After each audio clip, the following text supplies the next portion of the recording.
Hello.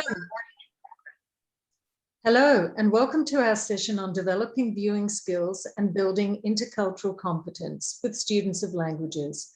My name is Gabriella Bertolissi, and I'm joined today by Annabel Gassmann and Nathan Lang.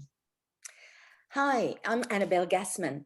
I have been involved in education in France and in New South Wales for over 25 years. This includes a long career in New South Wales secondary schools as a teacher of French and Latin and as head of department. I'm the co-president of the New South Wales Association of French Teachers, and I have worked extensively in teacher PD and with NESA as an HSC marker, examiner, assessor, or curriculum writer. I'm one of the lead authors of Pearson's Quite Enough Senior Resources and a contributing author and consultant on Quite Enough 1-4 second edition. I'm now a tutor at the University of Sydney, among other writing activities. Nathan? Hi, my name is Nathan Lang, and I've been teaching Japanese in Victorian secondary schools for over 20 years now, and have presented at state, national and international language conferences. I'm currently the Deputy Principal, Teaching and Learning at St Mary MacKillop College, Swan Hill, and I'm the President of the Japanese Language Teachers Association of Victoria.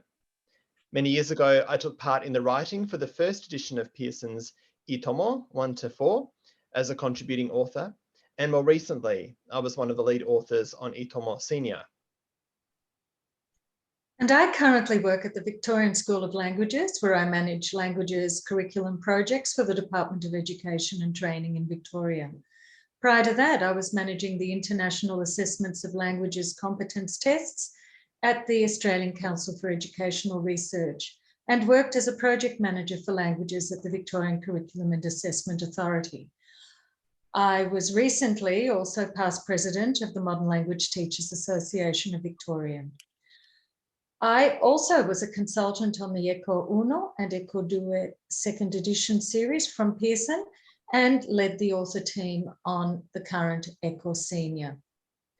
We hope you will enjoy this session and will find it useful for your teaching practice. So first of all, we are going to listen to Nathan teach us how developing viewing skills can be done. And then Gabriella will look at developing intercultural competence. And lastly, I will show you an example in the Year 7 classroom. Thanks, Annabel. So the focus for my part of the presentation is on developing viewing skills. And we'll look at the first slide. And I think from the outset, it's important to look at the why. Why is it that we are focusing on viewing skills? And if we think about the content of the Australian curriculum for languages, it's organised through two interrelated strands, which realise the three aims. So we're talking here about communicating, which is using language for communicative purposes in interpreting, creating and exchanging meaning. And more importantly for viewing, it's about understanding and analysing language and culture as a resource for interpreting and creating meaning. If we also think about it, viewing has emerged over the past few years as, I guess, the fifth macro skill. So we know listening, speaking, reading and writing, they've been around for ever, but now viewing has certainly become a part of language learning for our students and for us as teachers. It's also included in the new study designs for languages in Victoria and widely in the Queensland senior curriculum as well, and I'm sure in other states too. And it's included in assessment tasks for students studying languages in the Victorian Certificate of Education and as well as in their oral exam. So with all that in mind, it really is a skill that we should start developing, I think, from the junior secondary years to prepare students for the senior years. Here is a list of texts that show language and culture in context. It's by no means a complete list or an exhaustive list, and I'm sure there are things that aren't on there that could very well be used as viewing texts for our students. So the purpose for viewing and developing viewing skills. We develop the language skills and cultural and intercultural understanding. Viewing skills is certainly an avenue for developing higher order thinking and critical thinking skills as well. And they're the skills that we're certainly developing in our students from the junior secondary years right throughout their secondary school education. It also provides opportunities for students to self-reflect on the ways that culture influences how language is used and received. So those key words there have been highlighted in bold, and I really think it sets that context, that purpose for developing viewing skills. So then moving on to the how. How do we develop viewing skills? These dot points here to give some entry into different ways that we can potentially develop viewing skills with our students. We can look for the clues in the visual media. We can read texts and decode the language. We can construct some open-ended questions about the text that enable students to think critically and think creatively. And we know that there is a push for that with our students these days. Enables opportunities also for students to reflect either by themselves or as a class. And by doing that, students are reflecting on their own cultural background and also the culture background or the culture rather of the target language. And also we can discuss the message that perhaps is behind the text. What are some of the cultural aspects of the culture of the target language that is reflected in the text? And I think that's the part that really interests me about viewing texts, is the discussion, the really rich discussion you can have about messages behind the text. Some strategies to develop viewing skills. At the start of a unit, you could show students a series of images related to the topic, and then you can discuss them in the target language in the senior years or perhaps in the junior years. You're talking about it more in English, and then you progressively build those skills. And you see on the right-hand side, there are some images from the Pearson Itomo Senior book that can be used as a springboard for discussion at the start of the unit. Then at the end of the unit, you can go back to those images and perhaps pose these questions to the students. Can the students talk more about those images? Maybe the image has something that has sparked a thought or opinion within the student, and has that thought or opinion changed throughout the course of the unit? So there's some really rich discussion that can be had about some seemingly simple images that are on the screen there, but you can really engage in some rich discussion with the students. So if we break down some of the ways that we can use different viewing texts with our students, here are some questions that you could potentially pose to students if you were looking at analysing a simple menu. And we know that we use menus a lot in teaching languages, and these are some questions that you could potentially ask students when you're looking at that particular text. The same for department store floor plans, and this is certainly something that we look at a lot in Japanese. And there are some questions that you could ask students when you're talking about floor plans in Japanese or in any language for that matter. The same with YouTube or film clips. And we know that YouTube has a wealth of clips out there for us to use with our students. And I think that particularly things like commercials, they are really great prompts for students to engage in a conversation about the different clip. And there are some different questions there that you can think of posing to your students if you're using a particular YouTube clip, or if you're using a segment, a certain part of a film. These are some questions that you might like to get your students to think about as they are engaging with that particular text.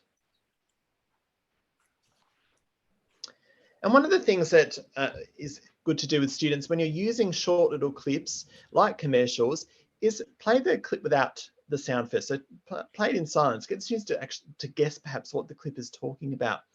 And then play it again with sound, and then have the students discuss, is there a particular language they understand from the clip? Is there things that perhaps they don't understand?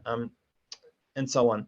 And then you could get students to create their own advertising clip in the same style. So there's that whole, you bring that creative element into the task with the students.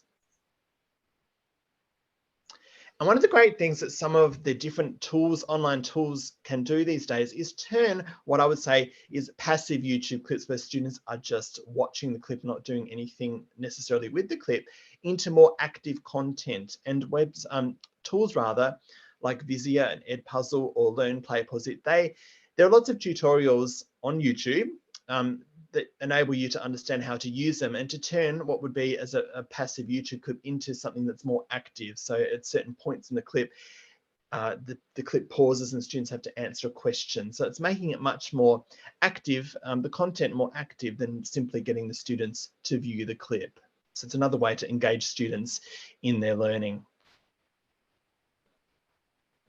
Posters, signs and symbols, they are great, as we know, for teaching languages. And these two posters here, they were taken from different train stations in Japan. And if you know anything about the Japanese language and culture, we know that manners is a very important part of the Japanese culture. And these are posters that are showing the manners in using public transport in Japan. And you can have a lot of rich discussion with students about why these posters would be around in train stations, and what are the why have they been designed in a certain way, and so on. Would these posters be seen in the context of Australia? Yes, no, why? So all of these different questions that we can talk about, simple posters or signs or symbols that we've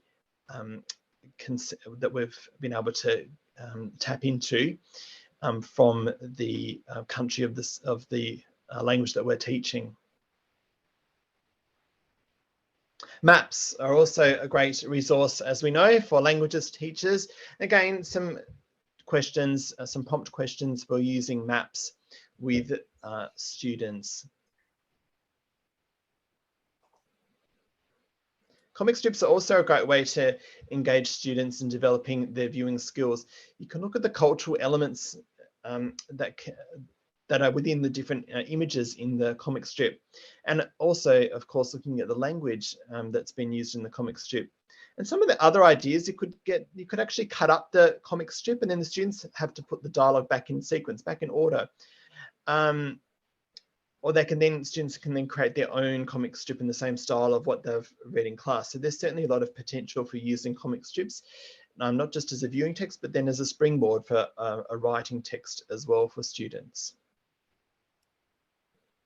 Graphs are another great viewing text as well, and here we see a graph in Japanese. You can have even if the students don't know all of the language that's presented to them, they can certainly have a guess as what perhaps the graph is talking about. There's some other ways to engage students with viewing text, things like close activities or true or false statements, writing different captions or descriptions for images, writing a summary, surveying the class, QR codes. We certainly have become much more familiar with using those, and there's lots of websites that show you how you can use those in teaching. And I really like the Canva website, where students can actually create their own visual text, and there are lots of different templates and things available on that website. Virtual reality is also something that has become quite popular in education these days, and it's a great way to blend technology and viewing skills by using the virtual reality headset and your mobile phone. It gives students a really immersive experience, and it takes the students to that country of the target language without having to leave the classroom. And there are lots of different YouTube clips and things that students can use through the virtual reality glasses, along with the Google Street View app has some interesting scenes that students can look at as well and talk about either in the target language or in English, depending on their level of learning. And developing higher order and creative and critical thinking skills is a wonderful avenue.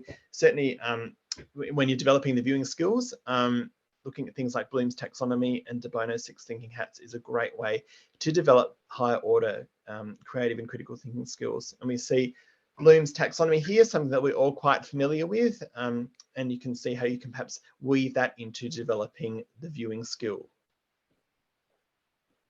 Same with de Bono's 6 thinking hats, and that we are again quite familiar with that. If you have a viewing text and you want students to look at it from a different perspective, you can look at it through the lens of de Bono's 6 thinking hats. The random dice roll is also a nice way to get students thinking about a different aspect of the 6 thinking hats. If you assign a number to the hat, and then whatever number the dice lands on rather, the student then has to talk about that particular hat, the particular coloured hat. There are lots of different graphic organisers out there, things that have already been created for us as teachers to use, and the Ditch That Textbook website has lots of free graphic organisers that we can use and adapt and so on for our own classrooms. The same with the Harvard University, as I'm sure we're quite familiar with their Project Zero, and they have lots of thinking routines on their website. Again, we can tap into those, whatever we think is most useful for our classes, they are there for us to access. I'll hand over now to Gabriella, who will talk about developing intercultural competence. Thank you very much, Nathan. So I'm going to look at developing intercultural competence and the role that viewing texts can have in this wonderful sort of opportunity that students can have. So if we look at this particular map, we're looking at what actually composes intercultural competence. And in particular, if we look at skills, culture, attitudes, and communication, on the top left side there of my screen, that is, we have analysing, observing, critical thinking, and listening. So in terms of use of viewing texts, in developing skills of analysing, critical thinking, observing, and also creating opportunities in attitudes to openness, discovery, and curiosity, viewing texts actually have a significant role and can be used, if carefully chosen, if an image can be carefully chosen, to actually develop further higher order thinking and creative skills, as well as the intercultural competence. As Nathan has already said, the Australian curriculum, F to 10, has intercultural understanding as one of the general capabilities. And again, use of viewing texts, images, can certainly sort of highlighted here in the documentation, and can be used for recognising culture and developing respect, and for the other aspects that are clearly stated under the intercultural understanding capability and its parts. Nathan also mentioned the Victorian Certificate of Education, and in our second language study designs in Victoria, we focus on an end-of-year examination as well as school-based assessment. And in our school-based assessment at Year 12, we have particular assessments that specify the use of viewing skills.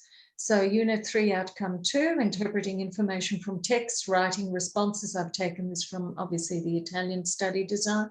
Response to specific questions, etc., extracted from written, spoken, and viewed texts on selected subtopics. So the importance of this fifth macro skill is highlighted there, as well as in Unit 4, Outcomes 1 and 2. And Unit 4, Outcome 1 is a 3 or 4 minute interview, providing information and responding to questions about a cultural product or practice. And certainly an artifact can be something that is a picture, a image of some sort, or an extract of something visual. And Unit 4, Outcome 2, this is a written outcome. Again, it's talking about incorporating information for 3 or more texts.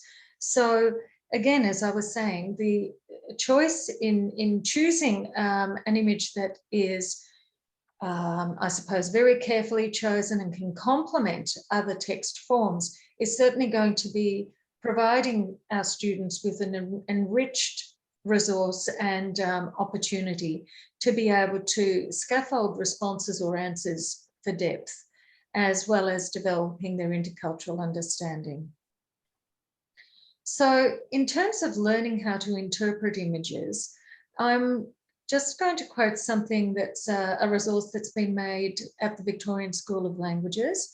And this is a scaffolding or sort of an onion peeling, I suppose, methodology of how to go from something that is quite two-dimensional to a little bit more three-dimensional, or possibly sort of looking and encouraging the student to look at critical thinking and to synthesize some responses. So the 4-step stage here is, what do I see?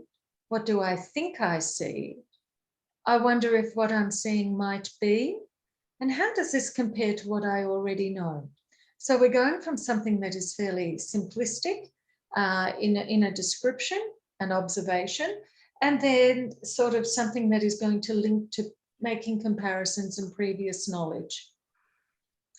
So if we look at the first one, what do I see? In this particular one, it's a description. So a student could be, I suppose, taught these skill sets in this way of looking at viewing skills, looking at a viewed text, sorry, and sort of becoming more enriching or getting a more enriched sort of understanding of it, would start with what do I see? The simple description. So a student might say, well, there's a boy and a girl, they seem to be students, there's some flowers in the background, they're outside. What do I see? That is giving a description of that particular text, that viewing text. If we then go to the next one, what do I think I see? This is encouraging and teaching the student to make some assumptions. So assumptions based on that previous description. So obviously, a student might say, well, these two people here are students. The season must be springtime and it looks like it's flowering or it's cherry blossoms in the background, amongst other things. They seem to be in Japan. They seem to be talking to each other and they're wearing school uniforms. So that's what I think I see. It's just adding a little bit more to that concept. So then the third one is, I wonder if what I'm seeing might be. This is encouraging the students to make assumptions and to stretch the imagination and to provide more of a personal interpretation. So I wonder if what I'm seeing might be, well, it could be morning, it could be afternoon, the time of day. The boy and girl in school uniforms, they might be either coming from school or they may be from a club activity, for example, or they may be on their way to school.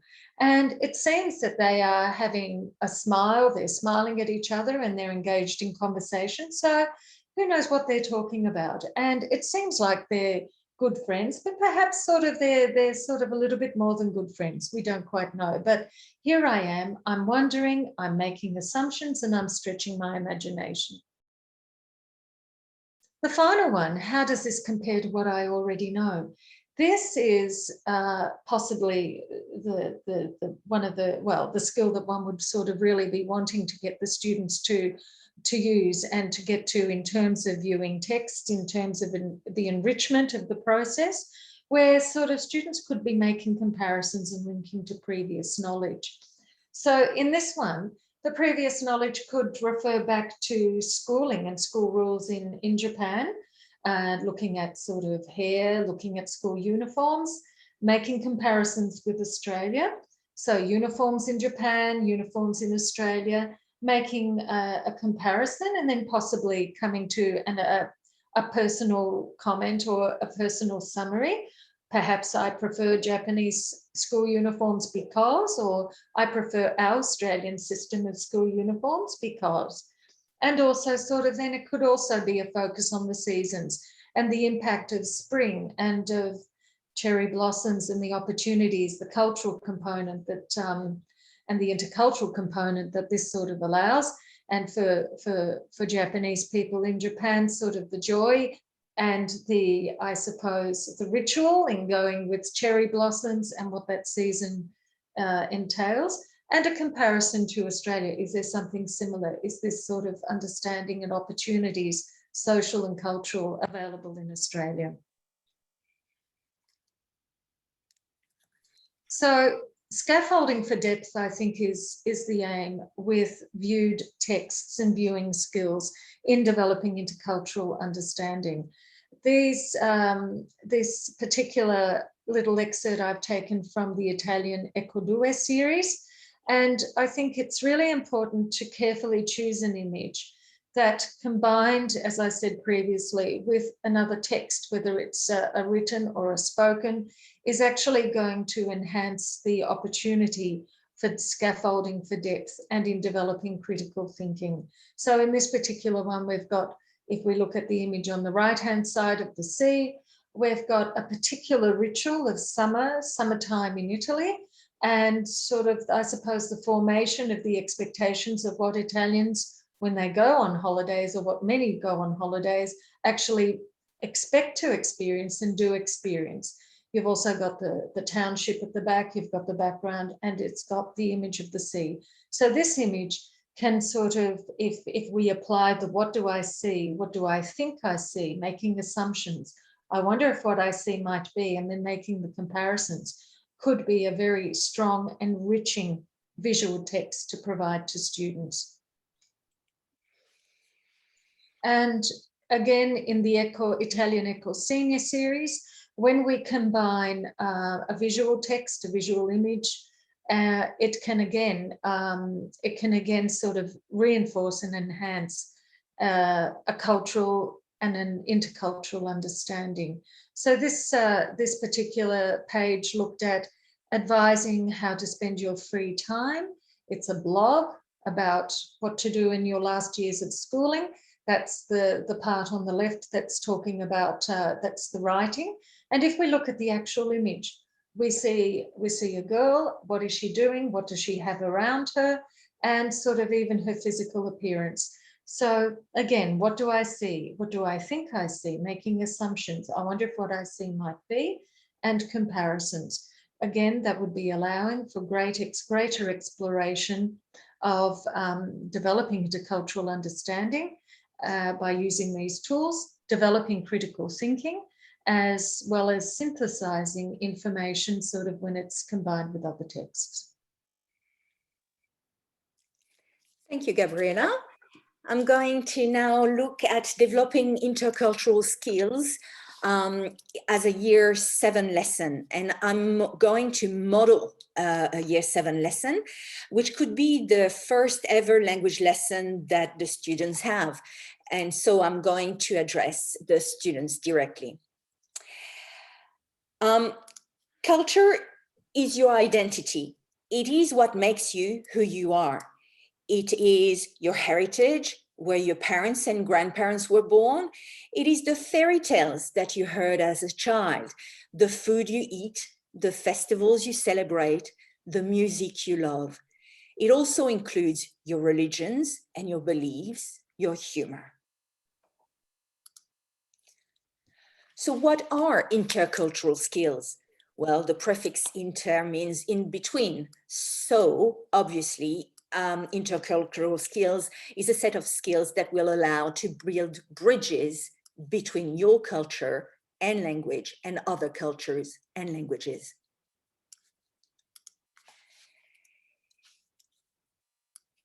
Can you count on your fingers from 1 to 10?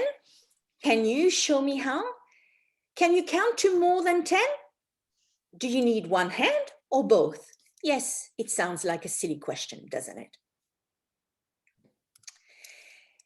And if you count up to 5, does it look like this? Or like this? Notice the difference in showing 3?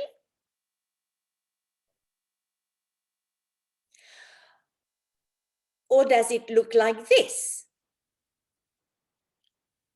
This is the way we count in some Western European countries. And just between us teachers, this stuff can kill you. Remember the film Inglourious Basterds? You can pass for a German, dress like a German, speak like a German, but if you don't order 3 beers, if you order 3 beers the wrong way, you will get caught. So as students, the activity could be to look around the classroom and see whether there are different ways of counting and how many they can notice. I don't know if this little video will be playing. Let's see.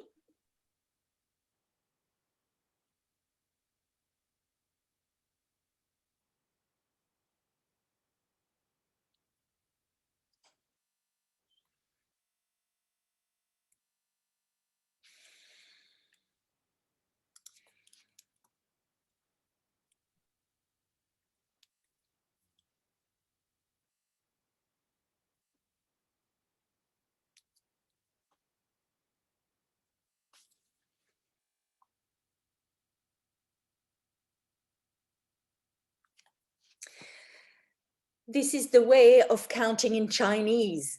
Did you notice that the European gesture for 2 actually means 8 in Chinese? Did you also notice that in Chinese, you can count up to 10 with one hand only?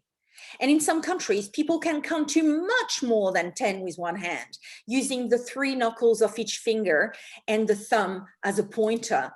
They can count to 576 to be exact. So you can watch this video from TEDx if you have more time.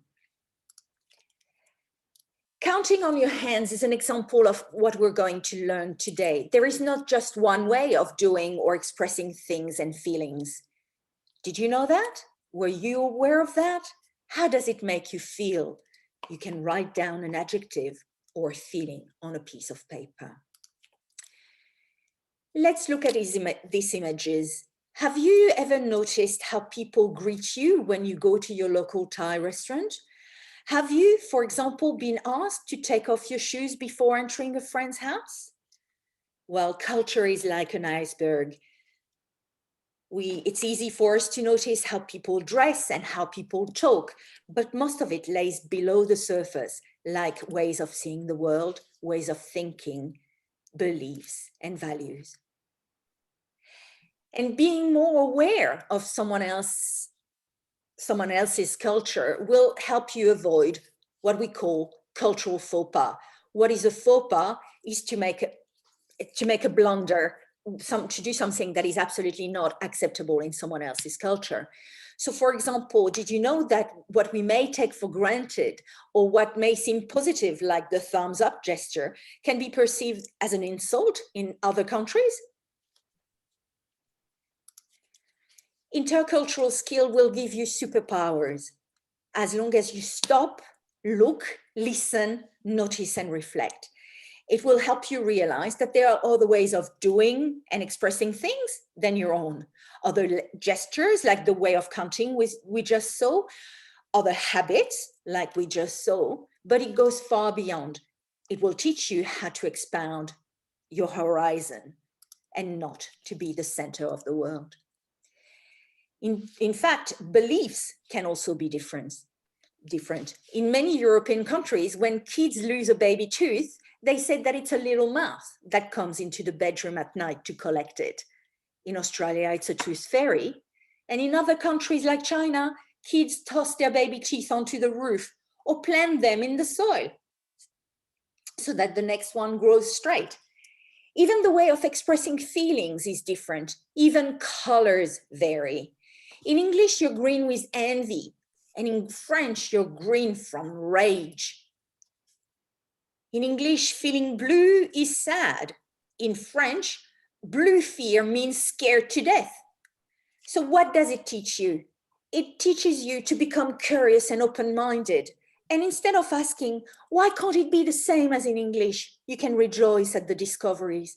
You can start comparing, questioning, making connections, and reflecting on how your and other languages work. And I promise you it's addictive. In Spanish, French, and Italian, decisions are something you take, like a train that leads you somewhere new. In English, you make them, like little pieces of your own creation. And in German, you meet them, you come to them, like friends. Isn't this poetic? As you delve deeper and you become an expert at intercultural skills, you will start noticing stereotypes and learn how to challenge them. For example, what nationality could be assumed here? Look at those images and think and reflect. Is this an accurate representation? Do all Australians look like this? How do these photos make you feel? You see, stereotypes can oversimplify and therefore be sometimes hurtful, offensive, or misrepresentative. So intercultural skills will give you more empathy for others, and they will help you develop respect for cultural diversity. In Pearson Languages series, look for the Venn icon that shows intercultural skills, and we often in the this is taken for the Quite Enough series, senior series, and we always ask the kids to just draw back on their own experience of what it is like in Australia, and so that they go back and forth between their country and the language they're learning. In the Quite Enough series, the intercultural skills are developed at every level.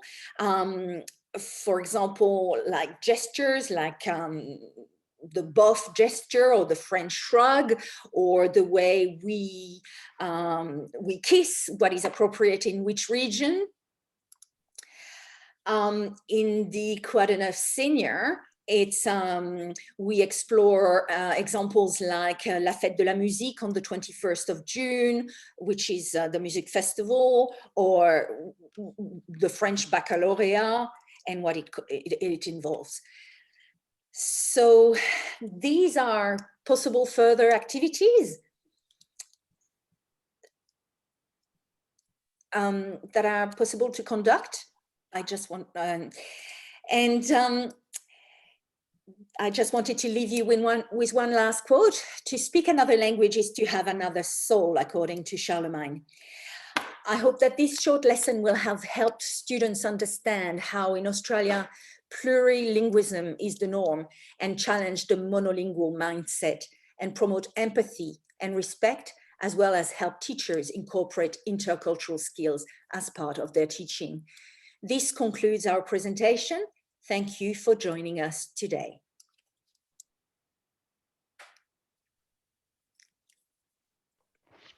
Thank you, everyone, for joining us today. Thanks for me too. Bye-bye.